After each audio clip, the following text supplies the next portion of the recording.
तो दोस्तों, रउआ सबनी के बीच में एगो हम झुमरा गीत लेके आइल बानी। और गीत के प्यार दुलार आशीर्वाद देम जा और कमेंट करके जरूर बताएम जा कि गीत अपने लोगन के कैसन लागल। ना अच्छा लगी तो भी कमेंट करेम जा और सपोर्ट करेम जा, हम लोग के आगे बढ़ाई जा। एक दूसरे के सपोर्ट से ही कोई आगे बढ़ सकता जी। प्यार दुलार आशीर्वाद दी जा और चैनल के लाइक शेयर सब्सक्राइब कर मत भुलाएम जा। तो चली जाए रउआ सबन के बीच में एगो हम झुमरा गीत सुनावे जा रहल बानी, सुनी जा। कली गुलदस्तों में खिली रहती है, कली गुलदस्तों में खिली रहती है।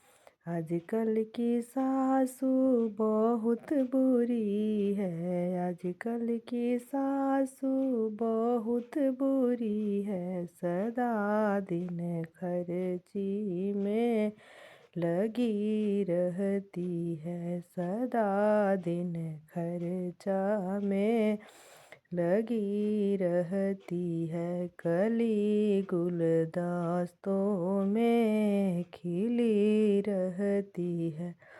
आजकल की गोतिन बहुत बुरी है, आजकल की गोतिन बहुत बुरी है।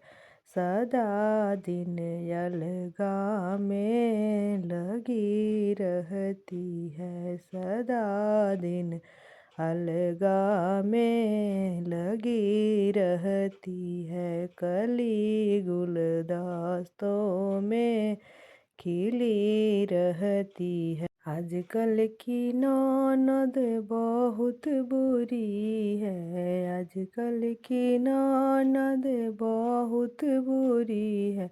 सदा दिन गवना में लगी रहती है, सदा दिन फैशन में लगी रहती है। कली गुलदस्तों में खिली रहती है, कली गुलदस्तों